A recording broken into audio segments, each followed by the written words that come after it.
This is Rob Tebbutt for Boxing Social in association with Betfred. Not delighted at all to be joined today by Viddal Riley under these circumstances. Viddal, first and foremost, my commiserations. You are no longer on the Mike Tyson Roy Jones Jr. undercard. Talk to me, Viddal. What happened? It was a hard decision to make to start off with. We have to congratulate you on your 100,000 subscribers. You can't come on here and not act like you didn't achieve that. So we'll start off with the subscriber thumbs up. Well done. Thank you. In terms of the injury, it's something that I've had for a while. It's something since last December that came to my attention and started to become an issue to where it's limiting my performance. So I pulled out of the Tank Gamboa undercard, which was, again, that's disappointing, but it was like, okay, we can get into the ring in a few months' time. Spoke with Leonard Ellaby, Amir Abdullah, and the rest of the team, and we knew that we could get me on a card not too long after the Tank show. So I had a little bit of time in between to try and rehab and get the body back to where it needs to be. And then ended up having a fight in February, my fourth fight. Still injured, not going well. Ended up having an injection, stem cell injection, supposed to regenerate the area, and any, imperfections you have around there should rebuild itself from this injection. But that takes months to work. So went into the fight injured. I done well, convincing win. Believe I could have stopped him if I was at 100%, but still dominating win.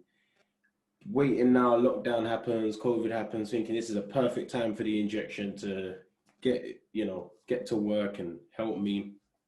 So we're doing some rehab, got the injection. So I'm thinking, this is going to be good.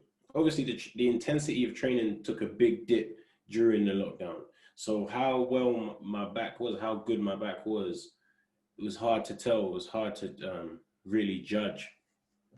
Entering back into camp for this fight, Tyson-Jones card was fine. We upped the level of intensity with the training, as you have to as a fighter, and then it started reoccurring again. So I was battling for it for about 5-6 weeks in the camp. It's getting progressively worse, but I'm thinking about the level of the opportunity. I'm thinking of the exposure I can get. I'm thinking this is the perfect card to showcase my skills and start to become my own individual as a fighter. And with all of that going through my brain, I just continued to battle through it for about a month or so. And then the team could see me coming to the gym, looking less and less like myself, looking less and less fight ready, even though mentally I'm thinking I'm going to go. And then ended up coming to the decision, we have to pull you out to actually save your career longevity and not just do yourself damage now for this obviously amazing opportunity. But when we're weighing up where my potential can take me, this will be something that will be okay to miss by the end of my career, we hope. That's just the long version of just the injury and just like the nerve compression that I get in my lower back. You got any sharp leans, pull counters, things that come very natural to my style are now being hindered. So it's about taking time out, getting rid of this, and coming back a better fighter. I just want to go back and touch upon something you've said there. Now, we've known each other for a couple of years. I've always felt that you have a very good head on your shoulders. How difficult a decision, or was it a difficult decision to be taken away from this weekend's card? You mentioned Tyson-Jones is such a massive event on a global scale. Would have been great to get on that card, yet you're not. And you, while obviously disappointed, it seems like you have a level-headed approach regarding that. Yeah, I guess I think the team actually helped keep me level-headed more so this time, because I was more tunnel vision really on just fighting. I just knew I wanted to fight, and I knew where this opportunity, what it could do for me. Someone that's in their fifth fight, such a big show, and Staples Center, and it's all breaking pay-per-view numbers. And the event, since I decided not to fight, has just got bigger and bigger, which is just my luck. That's just how life goes. But keeping a level head I try, but that's why I've got a team. That's why I have the people I have around me. That's why I'm confident moving forward with those people, because they can look at it from an outside view, an elder view, a more longevity view, and as mature as I'd say I am for 23 years old, I'm never gonna know more than someone double my age. So having those people in my team, you have to use them sometimes, even if they don't tell you what you want to hear. Yeah, you hit the nail on the head there. That's why you have a team. That's why you have experienced heads around the camp like a Jeff Mayweather, Amir Abdullah, etc. So, testament to them. Where next for you, Viddal? What's the immediate future looking like? The next, and I mean immediate as in the next week, the next month. Just a ton of rehab. Just running some tests as well. Your body has all these little imperfections that when you're an active fighter, you have to just bypass them, because you're active and you just need to be thinking about the fights. Any little things that's come up during my, blood test, anything that's come up during, an EKG, or anything that might seem irregular or normal that we normally just skip past, I'm getting all of it checked now. I'm like doing a full body MOT, because I'm not stupid. I understand how the game of boxing works. I understand I've pulled out of 2 fights now due to injury, and I understand that can't be something that happens again unless I'm on death's bed. So I'm not gonna go back into the ring knowing that something's 60%, and then make that another reason to pull out. Whilst I have this time, I've been transparent with everyone, I've been open with everyone, and this is my time now to say, MOT your body, everything top to finish, and then come back to the ring. Because once I come back, that is it. We need to just move and just keep moving, and we can't have these little pit stops in between. So immediate future, rehab, seeing a few specialists, and just making sure my body is right and ready to go for the next time I step in the ring. You mentioned kind of doing it for yourself and looking at yourself. We've spoken on a number of occasions about, the fact that you've wanted to be a professional fighter since you could stand up, since you could put your hands in a pair of gloves. The last 2 or 3 years, your life has taken a little bit of a different change with working with JJ and working with the other YouTubers. Mm-hmm. Now seems like while not the ideal moment, as in you'd much rather be healthy and well and fighting, but a good moment for you to take that minute of kind of reflection and really look at yourself and focus on yourself. Is that how you're going to look at it? Yeah, I think that's a good way of putting it. To achieve the things that I achieve and do what I do, you can't really review yourself. You can't really admire it. Oh my God, I coached in front of 20,000 people. What's the percent of that? If you do that, you're gonna be overwhelmed. So I really do things and just move on. This is a good time, I guess, to have some reflection. But even then, I'm not even thinking about that. I'm still thinking about what needs to be done, and I don't want to rush it, but obviously I don't want it to take forever. So, if we can do 5 physio sessions in a week, then let's do 5. If let's maximize whatever we can to just get back in the ring. But reflection is always good, but not even ready to reflect yet. We still need to focus on going forward. Sure, I get that. I meant more so in focusing on yourself, which I'm yeah. No, well, 100%. That's that. Yeah, that this is what it's about. It's about me. It's about doing what's best for me, and you just learn so much. You learn so much being a pro. It's not just what's in the ropes, but just being around everyone and being around the game and seeing how things work, and it just really does make you go back to the number one is do what's best for yourself. Everyone is doing what's best for them. So you have to return a favor and do what's best for yourself. So yeah, 100% you're right. What did your dad have to say? Obviously, he is the earliest influence on not only your boxing career, but your life. Obviously, somebody who steered you towards this career at a young age. What was his reaction? What was his thoughts? He's very supportive of the decisions I make. I feel like he's happy with what he's taught me to allow me to make the right decisions. If he disagrees with me, he will say, but with this, he agreed with the decision. It not straight away. We all we go back and forth. We got to battle our ego, battle our macho side.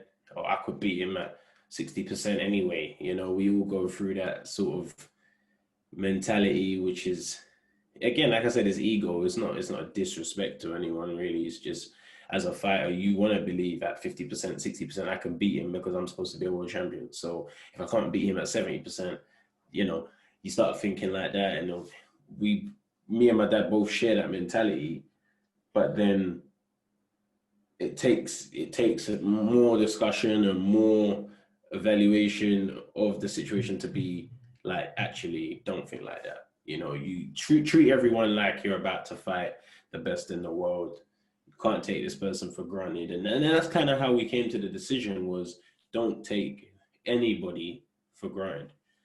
And in my amateur career, I've done that a few times with a few opponents. You take people for granted, you end up losing, and then it's like, oh, well, I'll just do the ABAs next year. This is not the stage of my life that we are at. We are at a stage where you can't just, oh, same tournament next year, let's see how it goes. It's not. It's just one continuous thing. So you got to be so careful and delicate with the decisions you make. And when we realize that what we have on the line now, you can't just take people for granted. So yeah, that's why we both came to the decision, don't take the fight. I think over the last probably 18 months or so, I've seen you more in America than I have in the UK. You're now back in the UK. Good to be back home for a little bit of time, particularly now, kind of coming off the back of what is, despite you taking it very well, a very, disappointing time in your life. Yeah, it's great to be back in the UK. I'm a very open-minded person. I do have strong beliefs in things, but I'm very open-minded, and I hate to be the person that says, "Oh, maybe if I tried, or if I did this, then." I hate being that person. I just do it. So turning professional, I signed with the people that can offer the best for me as a fighter, which is clear. With me being like a new generation fighter, and having all these things going on, I have aligned myself with the team that are accommodating of those responsibilities, as well as my in-ring responsibilities. So I have no regrets and nothing bad to say about my position contractually with management, promoter, or anything. But in terms of location, me moving to America wasn't the best decision for me, but I had to do it to be able to say this to you. I don't want to have a conversation with you like, maybe if I moved to Vegas, I could do it. No, I've done it now. I've said it, I've done it. And I can honestly have the comparison and say, I prefer to be in the UK. And that's home. That's just home for me. That's where I've done everything. And boxing wise, life wise, this is my home. This is where I'm from. So I will be spending a lot more time in the UK. I will go out to train with the team in the US a few weeks before fight night, but predominantly based here. And I'm excited. I'm excited to come home and train with my dad and train with Leon, and be here with my physio. My physio Harvey's over the moon because now he can actually track my progress all the time. I'm not disappearing to the other side of the world, FaceTiming him, trying to keep him up to date. He can see everything. He can watch my sparring. He can watch the progress in training. And it's just easier to get me to where I need to be. And obviously those decisions are not going to make everybody happy. But as we said earlier, it's about me. I have to do what's best for me. It certainly is. You make a very good point there about, taking yourself away and challenging yourself. And we've seen fighters in the past. I think kind of traditionally in British boxing, British fighters are very reluctant to go abroad and really kind of start their career abroad or have that early success. I mean, off the top of my head, I can think of maybe Amir Khan, Andy Lee, Steve Collins, but I mean, there's very few and far between, and you do deserve tremendous credit for, taking that risk and looking to further yourself in a different way. Final one on yourself. Do you have any kind of prognosis as to how long this could potentially keep you out for? We've heard February, March. And when I say February, March, I don't mean that will be my next fight date, but I mean that's when I'll be back full training, like we're ready to announce a date to prepare for. So yeah, when I say February or March, that should be beginning of March. That should be where I'm like, next fight date, April, May. And then from there, I want to be active. I want to be in the ring. And it's been projected that by then, with the pandemic, everything should ease up and you know, vaccines, etc. We should have crowds back. That'd be a perfect time to return when the world returns, type thing, and then we can just keep going from there. And just see how it goes. But I wanted to fight the winner of Rashad Coulter and Hasim Rahman Jr., but we know Hasim Rahman Jr. got COVID, so he's not going to be fighting. But I still fight him anyway.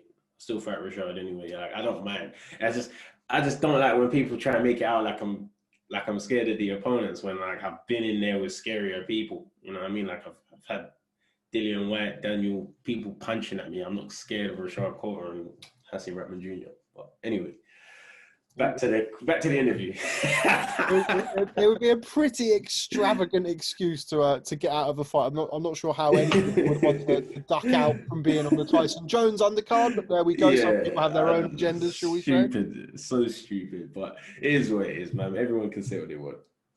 Okay, right. Before I let you go, we're not going to talk YouTuber boxing today. Today's about you, and today's about real boxing. With the greatest of respect to YouTuber boxing, I feel like me and you have spent enough time talking about YouTuber boxing, and today is about yourself.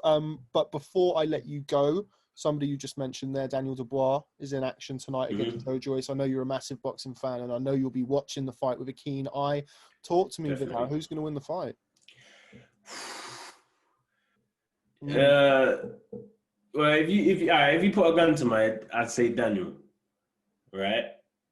And that's because he's aggressive and he punches hard. So if you're aggressive and you punch hard, you up the probability of knocking someone out, right? So you're like, all right, I'll go with Daniel. However, most people that Daniel fight, he's new to them, and they're kind of scared in a way because he's huge and he bangs and he's you know, he's promoted to be this next dangerous person. But Joe Joyce knows this guy. I know Joe Joyce knows him. I've seen them spar loads of rounds. We've all come from the same sort of wave. Some of us seen it further than others, but Joyce and me and Daniel and all these guys, we've all been in the same camp at the same time, and I've seen them spar rounds. And I've seen Joyce outwork him on days, and I've also seen Daniel lay into him on days as well. So I don't know. I just think I don't know. As I said, if you really forced my hand, I'd say Daniel, but Joyce is more than capable of beating Daniel, as long as his durability lasts today. If his durability that he shows of that juggernaut walking forward, just taking punches, lasts today, he beats Daniel. He just can't look fragile, because Daniel is, once he smells weakness, that's it. He goes off on one. So Joyce has to keep a poker face, stay tough. If he can take the punches like he normally does, he wins today. Late, not stoppage, but outwork him, beat down to their final bell. Fragile, Daniel stops him within 5. It seems to be, and like, you're not a fence sitter. You know, I've spoke to some people who are fence sitters, and they say, "Oh," and I'll say, "Well, you say that about every fight." But I think that's a pretty fair assessment. It's kind of what I would agree with as well. Before I let you go, obviously not to dwell on it, but there is a big fight in America tonight, Mr. Tyson versus Mr. Jones. Sorry, Viddal. Never heard of it. It'll be the last time I ask you about it, I promise. You've been close to Mike throughout camp. First and foremost, what a massive event, and you know, great to see them getting in the ring and kind of, you know, you're a very level-headed guy. I don't think we're going to see the winner of that, you know, chasing any world heavyweight titles, but a big event and a good opportunity to attract some eyes to the sport. Yeah, great to see two legends still want to put themselves through the work of being a fighter. Just goes to show, you know, especially that generation, they're just pure fighters. You know, nowadays they can be a blur in the lines, and some people are not fully. Those guys were dedicated to the craft, studied the craft, loved the art of boxing, made them who they are today, and they're still going. And it's to be admired. From that view, from that standpoint, it's to be admired. In terms of them still taking hits and going through the punishment of the sport, not so much. We respect these guys. These guys paved the way for us. Yeah. You know, They really do. You know, Tyson being so young, achieving so much, being such a star, it just brings the sport to another stage. Roy, you know, with rapping to the ring and entertainment and hands behind the back and all these things just add to the sport. These are like historic moments in the sport. So to still see him, great. Tyson, the rules are favored in towards him. Short rounds. We know how he fights. We know how Jones has been for the last how many years. He's been quite fragile. So I don't want anything bad to happen. If Roy's my favorite fighter, he's right there on the wall. Honestly, don't want to see him get hurt. But it's hard to think he's not going to with how everything's been laid out. So I just wish both guys the best and just everyone be safe, enjoy it, get paid, go on. Yeah, just to echo that, I mean, yeah, the most important thing is that these two legends do emerge from the ring as healthy as they were when they went in there. Just final one on Mike. Obviously, there's been some discussion about the rules. There's been some discussion. What are we going to see? What do you envision we're going to see as soon as that first bell rings? Well, you only envision one thing when you see Mike Tyson. He ain't about to stick and poke behind the jab and put a few jabs to the body and put some money in the bank. He's about to go for it. He's going to swing. I think he's going to swing. He's going to hit Roy. Roy's going to shake a little, but he's going to obviously hold him up or back away a bit if he sees he's a bit shaky. But he's going to rock him because he don't know how else to fight. He only knows one way to fight. If you ask him, did you want to hurt him? He's going to say no, but he swung the hook that he's been throwing since he was 11. So what do you expect? I think, yes, it's going to be interesting to see. I just hope that it's not laughed at tomorrow. You know what I mean? There's always a possibility he's going to become a meme these days. So hopefully that's not the case. Yeah, I agree. Right, Viddal, always a real pleasure catching up with you, albeit under very different circumstances. I wouldn't necessarily say that today. Thank you very much for speaking to Boxing Social, not just today, not just in America, but, you know, for the last couple of years. I do really appreciate it. And yet again, extend my condolences regarding your injury. I know that you'll be back, and I know that you have the right head on your shoulders and the right team around you to make that possible. Before I let you go, what message have you got to fans who were really looking forward to seeing Viddal Riley box this weekend and will be eagerly awaiting your return to the ring in 2021?